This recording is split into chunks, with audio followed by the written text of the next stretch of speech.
Jadi untuk benteng alam, suatu negara seperti Indonesia butuh kawasan hutan. Betul. Yang diharapkan itu seharusnya adalah menjadi hutan. Kalau menurut undang-undang yang ada sekarang, Departemen Kehutanan itu mengurusi hutan yang ada di dalam kawasan hutan maupun yang di luar. Ngurusi Pak ya, dia tidak mempunyai wewenang yang khusus untuk memberikan hak di luar kawasan hutan. Boleh tebak kayu boleh, tetapi harus sesuai dengan kemampuan hutan itu, kemampuan atau daya dukung hutan itu. Padahal seharusnya mereka yang paling bertanggung jawab, cara mereka berproduksi harus berubah. Harus ramah lingkungan, ramah iklim dan lain sebagainya. Saya selalu curiga, jangan-jangan kita ini didikte oleh negara-negara maju untuk melindungi mereka, cara produksi mereka dengan cara membeli karbon kita.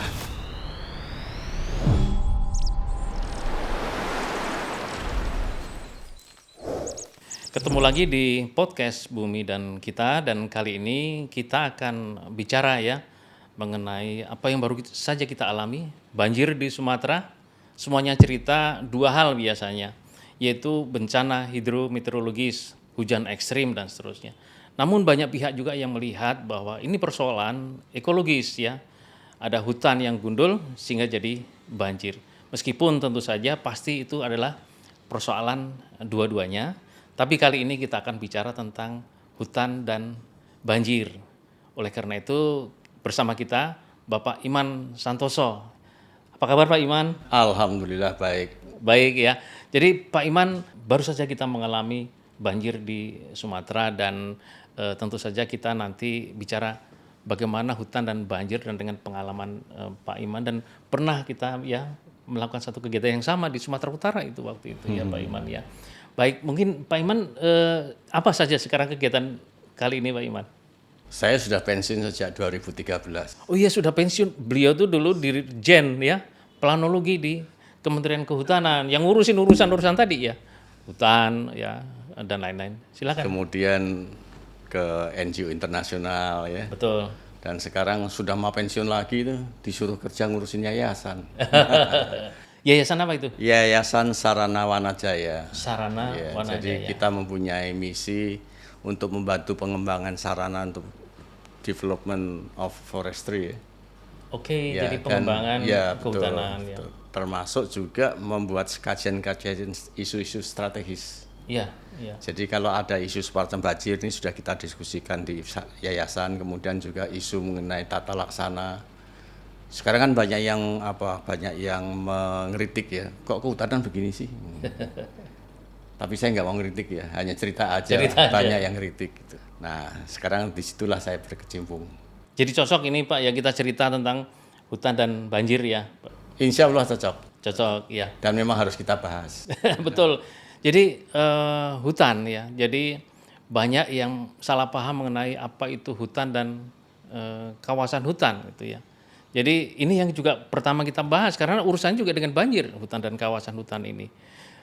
Pak Iman itu dulu sebagai Dirjen Planologi, bagaimana sih pengalamannya, kesulitannya menjelaskan kepada para pihak bedanya hutan dan kawasan hutan itu gimana? Salah satu ketidakmampuan kita atau kelalaian kita selaku rimbawan ya, saya harus mengakui dulu. Orang kehutanan atau sering disebut sebagai rimbawan. Saya orang hutan lah. Orang hutan. Orang hutanan atau rimbawan itu adalah tidak bisa menjelaskan pada masyarakat bahwa hutan itu ekosistem loh. Betul. Jangan dianggap hanya hamparan.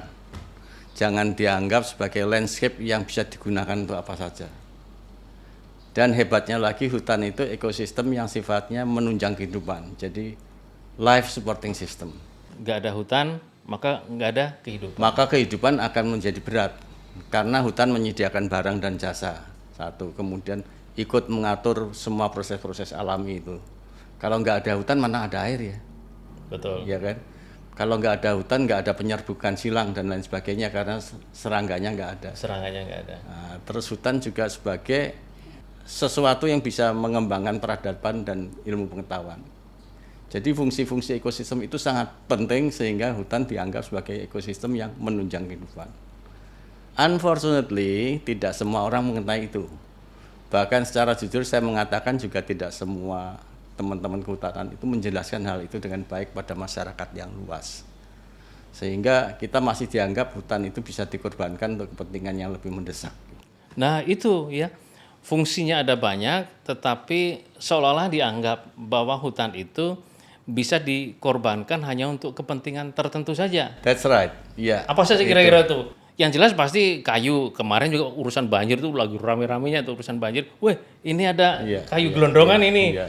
Padahal masih pada bingung tuh kayu gelondongan itu karena kayu roboh karena terjang air atau karena memang ada penebangan liar gitu ya.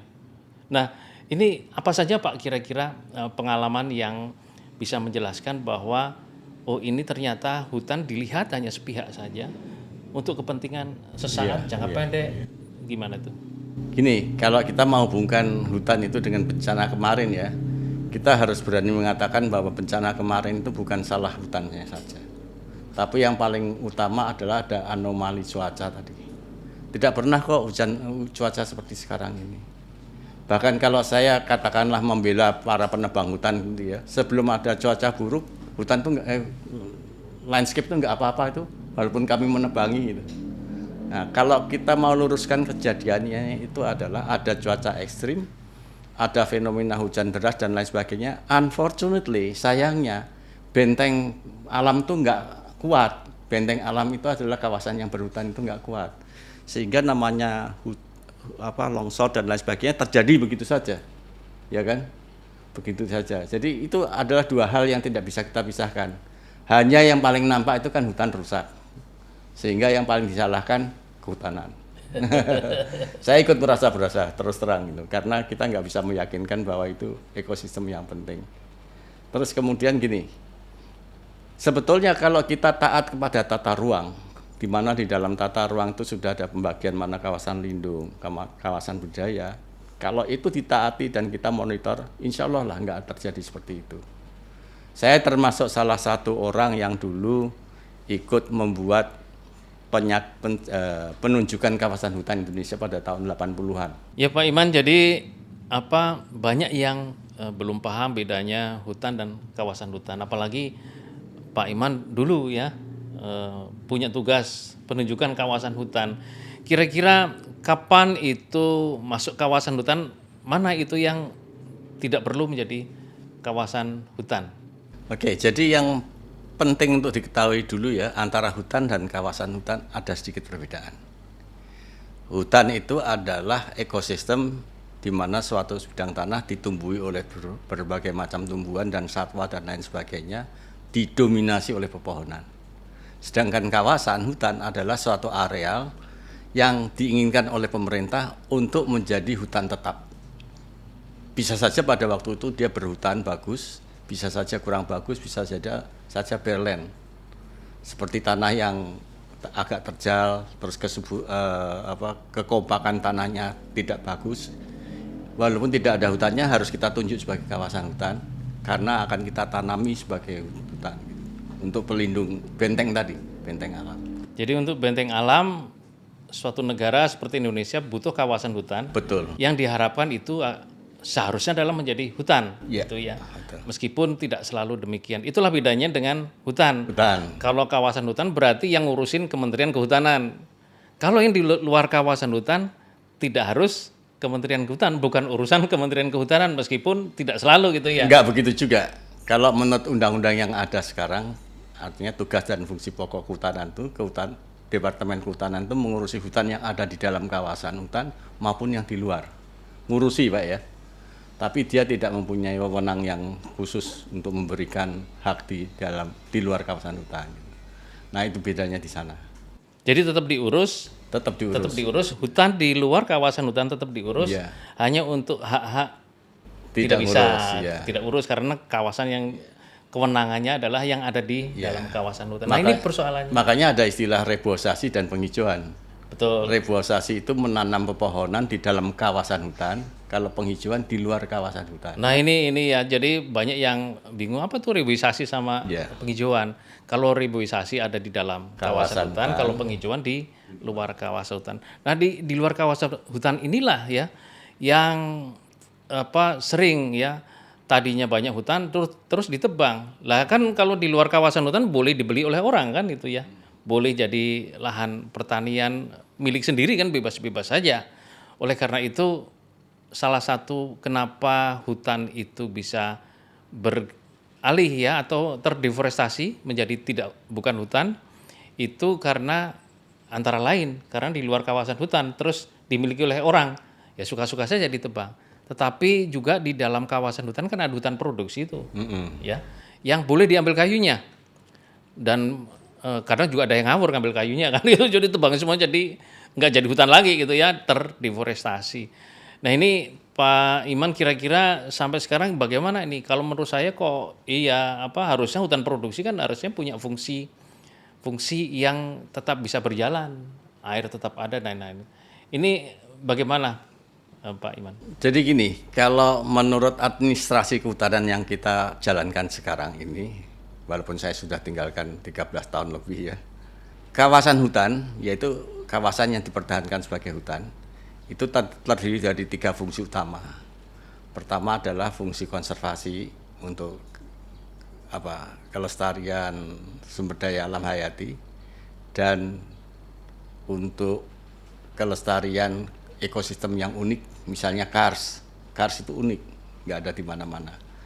Terus kemudian kedua adalah fungsi lindung, itu untuk melindungi wilayah dari bahaya banjir, erosi, ketidaksuburan tanah dan lain sebagainya. Terus yang ketiga adalah hutan produksi yang diperuntukkan mostly ya, artinya tidak hanya itu dia saja, untuk memproduksi hasil hutan dan non hutan. Jadi bisa saja kita menanam bukan hutan di dalam hutan itu asal sesuai menjadi ekosistem hutan. Nah 3 fungsi ini yang harus dipertahankan. Nah khusus untuk produksi seperti yang Pak Mahawan tadi sebutkan, memang ada penebangan karena di situ ada kayu yang bisa dimanfaatkan. Tapi sekarang sudah bisa juga dimanfaatkan untuk produksi yang lain, misalnya pangan, obat-obatan, satwa-satwa untuk mengembangbiakan juga bisa gitu. Nah itu antara fungsi dengan status kawasan. Status kawasan itu adalah kawasan hutan dan non kawasan hutan. Kalau fungsi adalah lindung, konservasi dan produksi. Ya, baik Pak Iman. Jadi untuk menghindari banjir agar hutan tetap terjaga, hutan yang di luar kawasan hutan itu yang boleh dibeli oleh masyarakat, dimiliki tanahnya itu tetap harus diatur ya agar ada keseimbangan antara lahan untuk sawah, perkebunan, kemudian juga hutan. Nah, kemudian di dalam kawasan hutan itu ada hutan lindung tadi, hutan konservasi harus dijaga, tidak boleh hilang otomatis. Kemudian yang hutan produksi. Nah, hutan produksi sebenarnya aturannya, ya kan ya. Dari cerita Pak Iman tadi, aturannya bahwa hutan itu ya tetap harus terjaga. Kalaupun diambil kayunya, itu ya rotasi, nunggu lagi, tumbuh baru ditebang lagi kan begitu ya. Betul. Atau kalau habis ditebang, ditanam lagi. Nah, oleh karena itu kalau persoalan banjir yang tadinya hutan menjadi bukan hutan, itu bukan karena ilmu kehutanan yang tidak jelas atau hal yang lain, tetapi ya kelakuan yang kurang ajar aja. Prakteknya aja yang nggak bener itu ya. Harusnya habis nebang nanam, atau habis nebang nunggu tumbuh lagi baru ditebang lagi kan itu ya. Ya urusan nebang-menebang tadi ya sebetulnya ada ilmunya. Kalau kita nebang pabrik, menghancurkan pabrik, nggak bisa produksi lagi kan. Yang kita manfaatkan hasil pabriknya. Nah kalau hutan, yang kita tebang, yang kita potong adalah sebanyak pertumbuhannya dia. Kalau setahun tumbuh 100 kubik gitu ya, maka jatah tebangan di sana harus 100 kubik, jangan lebih dari itu. Itu prinsip pokoknya begitu. Nah betul, jadi di ilmu kehutanan begitu, boleh nebang kayu boleh, tetapi harus sesuai dengan kemampuan hutan itu, kemampuan atau daya dukung hutan itu. Kalau mampunya hutan itu daya dukungnya menghasilkan 100 meter kubik, yang boleh ditebang 100 meter kubik. Kurang nggak apa-apa, lebih nggak boleh. Nah, kalau lebih lama-lama hutannya habis. Ya kayak tadi, Betul. perusahaan punya untung, yang dimakan modalnya. Jadi lama-lama habis, bangkrut. Sama juga hutan, kalau dimanfaatkan melampaui daya dukungnya, maka terdeforestasi, akhirnya banjir. Nah, terima kasih Pak Iman ya. Jadi itu cerita bagaimana hutan, kawasan hutan, dan bagaimana terkait dengan banjir. Nah, kemudian ini ada istilah daerah aliran sungai gitu ya Pak Iman yang masih banyak juga yang salah paham kan, daerah aliran sungai itu masih banyak mengira daerah aliran sungai itu adalah sungai sama kiri kanannya itu.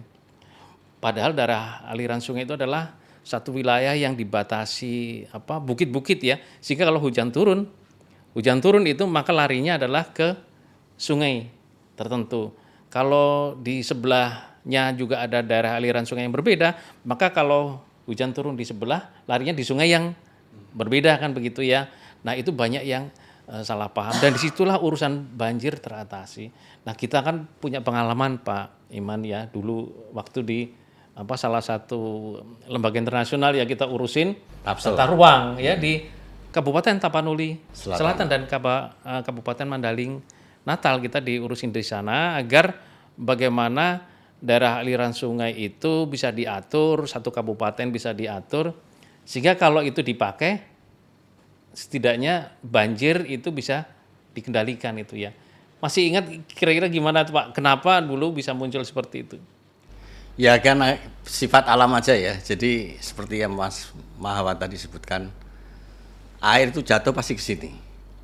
Bukan dari sini melebar ke sana.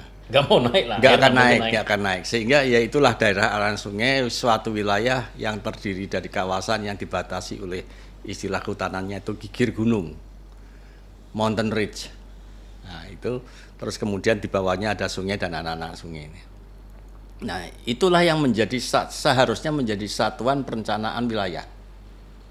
Masuk akal ya, karena wilayah pasti akan dibatasi atau dikonstrain oleh biofisiknya. Biofisik yang paling nyata yaitu. Sehingga seharusnya satu DAS itu satu perencanaan pembangunan. Bukan hanya perencanaan kehutanan saja. Perencanaan pembangunan di sana harus satu DAS. Saya masih ingat dulu yang namanya Pak Profesor Herman Heruman ya, waktu itu jadi kepala biro di Bappenas mengatakan gitu. Nggak bisa kamu bangun sana begini begitu karena di sana itu nanti akan melimpah ke sana atau melimpah ke sana atau melimpah ke sini. Jadi ada batasan yang harus dipegang. Unfortunately pembangunan kita itu kan berdasarkan administrasi. Dan unfortunately yang kedua administrasinya itu menabrak DAS. Betul ya. Jadi harusnya satu DAS gede itu satu administrasi apakah itu provinsi atau kabupaten gitu. Jangan melintas DAS gitu. Ya jadi yang dimaksud Pak Iman itu daerah aliran sungai itu kan dibatasi bukit-bukit gitu ya. Dan Gigir gunung ya. ya dan ada banyak daerah aliran sungai. Nah, sayangnya kabupaten, provinsi itu batas antar provinsi, batas antar kabupaten itu tidak ngikutin bibir gunung itu. Motong. Bisa motong gitu ya sehingga ngaturnya jadi tidak mudah gitu ya. Oleh karena itu harusnya pengelolaan seperti kabupaten ya, wilayah administrasi itu seharusnya idealnya adalah bisa mengikuti itu ya. batas-batas alam ya antara lain dengan daerah aliran sungai sehingga mengatur mana yang boleh untuk sawah, mana boleh untuk hutan, mana boleh untuk perumahan, jalan dan seterusnya. Nah, itu Pak Iman. Jadi satu daerah aliran sungai itu kemarin kita ada aturan kan ya, hutan minimal 30%. Biar aman, nggak ada banjir ya. Hutan minimal 30%. Ternyata kemarin yang di Bali banjir di Das Ayung ternyata kurang lebih 3%. 3% betul. Harusnya 30%, 3%. Inilah yang harus kita pikirkan ya Pak. Iya.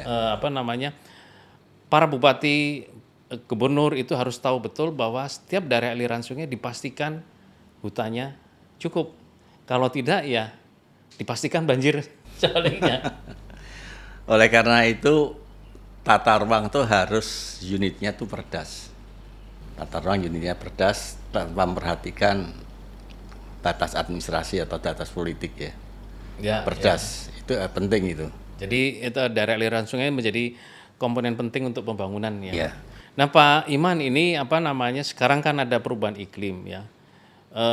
Bahkan ini di 20 tahun terakhir 2 dekade ini bencana hidrometeorologis itu meningkat hampir 40 kali lipat ya. Dulu tahun 2000-an itu kejadian bencana hidrometeorologis banjir, tanah longsor, angin puting beliung itu mungkin hanya sekitar 100-150 kejadian. Nah, sekarang 5.000 kejadian per tahun, bedanya luar biasa.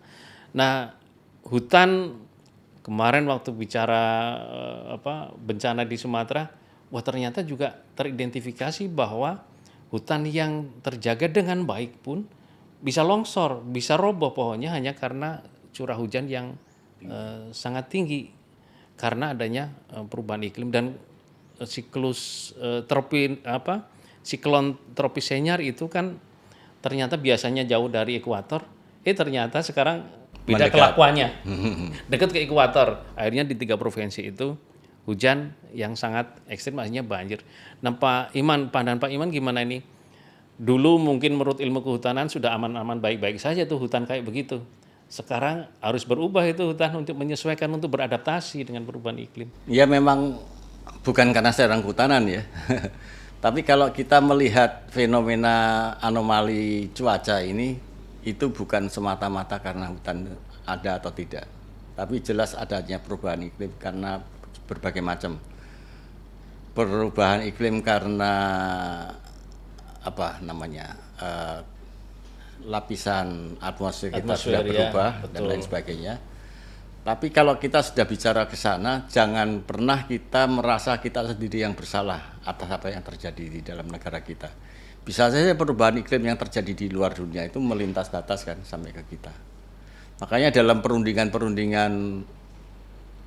perubahan iklim di UNFCCC ya, saya selalu curiga, jangan-jangan kita ini didikte oleh negara-negara maju untuk melindungi mereka, cara produksi mereka dengan cara membeli karbon kita. Saya pernah mengatakan itu pada Menteri Kehutanan kita bahwa awas ya, nanti kalau kita berjualan karbon, kredit karbon dan lain sebagainya itu jangan sampai kita menghilangkan kedaulatan kita sendiri. Jadi seolah-olah itu kewajiban kita. Enggak. Kita itu justru melunasi kewajiban orang yang emiter besar dengan menjual karbon kredit kita. Sehingga itu sama aja kita itu istilahnya menari di gendang orang ya. Mereka yang gendangin, kita menari-nari itu. Padahal seharusnya mereka yang paling bertanggung jawab, cara mereka berproduksi harus berubah. Harus ramah lingkungan, ramah iklim dan lain sebagainya. Sekarang yang terjadi kan kita membantu menjual pada mereka. Celakanya kita menjual dengan harga yang kurang pantas. Itu istilahnya kalau dalam ilmu lingkungan tuh kita selling license to pollute dengan harga yang murah. Tidak bermoral kan kita. Betul. Jadi ini yang disampaikan Pak Iman bahwa yang pertama ada perubahan iklim, cuaca sangat ekstrim sehingga kondisi ekosistem hutan pun ya boleh jadi longsor terjadi tidak serta-merta karena harus ada penebangan liar, harus ada kerusakan hutan, tidak selalu. Hutan yang baik-baik saja pun dengan hujan yang sangat ekstrim itu bisa ada terjadi kejadian longsor. Nah kemudian yang kedua terkait perubahan iklim. Nah Indonesia ini kontribusi emisi global itu hanya sekitar 2%. Yang disebut Pak Iman tadi 98%-nya berarti kan bukan orang Indonesia itu. Iya.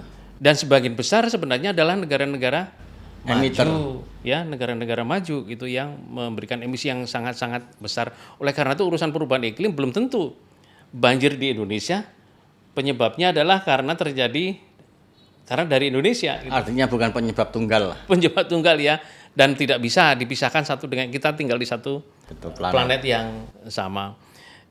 Pak Iman, saya kira urusan hutan ini kan pasti berkaitan dengan urusan manusianya. Gitu ya. Pasti. Ini kemarin banjir gitu ya, semuanya langsung menyalahkan perusahaan gitu ya, menyalahkan pemerintah gitu ya. Padahal kan ada juga areal-areal yang sebenarnya masyarakat itu kan juga bisa berkontribusi atau sebaliknya gitu ya. Kalau ada masyarakat ya, kemudian ada persoalan ekonomi, bisa jadi ada penebangan liar.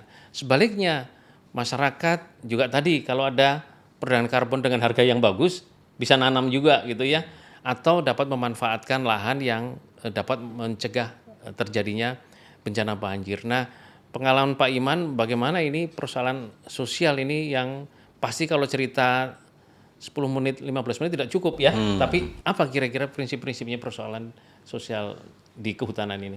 Prinsipnya kalau masyarakat itu katakanlah ya, sorry to say, mengakibatkan kerusakan, itu pasti ekonominya buruk dia. Atau cara berekonominya buruk. Misalnya sudah dikasih hak atas tanah, tanahnya dijual, dia landless lagi. Nah, tugas kehutanan mestinya juga dalam rangka itu. Oleh karena itu saya selalu mengatakan pada kawan-kawan saya di kehutanan bahwa kawasan hutan itu bukan berarti tidak bisa dikelola oleh masyarakat. Bisa. Yang penting dia mengikuti peraturan. Kalau dia ada di kawasan hutan lindung berarti tidak boleh berusaha kayu, tapi berusaha non kayu, misalnya bunga, buah, biji, satwa yang dikembangkan di sana gitu ya. Kecuali kalau dia cagar alam nggak boleh sama sekali. Di hutan produksi boleh nggak? Boleh. Kenapa nggak boleh? Banyak kesempatan yang bisa diberikan. Yang penting ikut peraturan. Mengapa harus ikut peraturan? Karena semua itu harus bertumpu pada rencana ruang yang ada. Gampangnya gini deh. Saya punya sertifikat tanah SHM. Itu kan sertifikat yang tertinggi ya. Di dalam tata ruang, tanah saya itu berada di dalam kawasan pemukiman. Boleh nggak saya bikin pabrik di situ? Tanah-tanahku kok. Boleh aja. Nggak boleh, karena tata ruangnya mengatakan itu untuk pemukiman, bukan untuk pabrik. Nah itu sama juga, bolehkah masyarakat mempunyai hak di atas kawasan hutan? Boleh. Kalau memang dia terbukti mempunyai hak ya, apalagi masyarakat adat yang sudah lama ada di sana, harus segera dikasih itu. Tapi yang tahu masyarakat adat atau bukan kan bukan orang hutanan, Pemda kan. Nah ini urusan Pemda Pak Iman.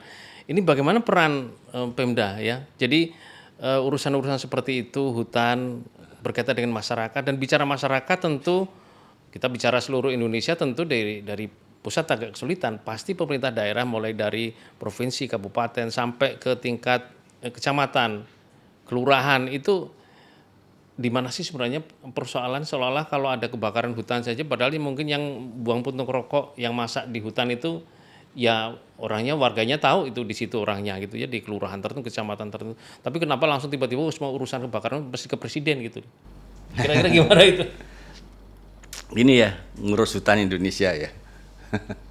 Hutan itu adanya di mana sih? Kan di wilayah ya di daerah, bukan di Manggala Bakti. Bukan di Jakarta. Bukan di Jakarta. Ya, sehingga seharusnya tanggung jawab dan pengelolaan yang pemberian hak pengelolaan itu ada di pemerintah daerah. Jadi sebetulnya Undang-Undang 32 yang mengatur pembagian kewenangan itu sudah bagus, hanya harus dijabarkan lanjut. Pemerintah pusat katakanlah Jakarta itu hanya menentukan kriteria dan indikator kelestarian hutan. Bahwa hutan lestari di hutan produksi katakanlah harus terus berproduksi tanpa ada jeda. Ya, syukur-syukur terus meningkat tapi tanpa ada jeda dan kerusakan. Alamnya, sungainya harus tetap bagus. Masyarakatnya ikut tersejahterakan. Ya itu kriteria yang harus ditetapkan. Pelaksananya Pemda. Karena cara melaksanakan itu kan beda-beda. Tergantung sosial, budaya dan ekonomi yang setempat. Belum lagi biofisiknya. Masa semua orang disuruh mencangkul padahal ada tempat-tempat yang tidak mengenal cangkul, tapi linggis itu kan. Linggis. Nah, seperti itu loh. Jadi seharusnya ada pembagian di mana yang langsung berkenaan dengan kondisi setempat itu harus menjadi tanggung jawab. Sekarang enggak, lebih banyak di pusat. Contohnya yang gampang aja lah, KPH itu kan sekarang dipreteli fungsinya. Padahal KPH itu adalah ujung tombak pengelolaan hutan di Indonesia. Barangnya di situ kok yang mengelola Jakarta gitu.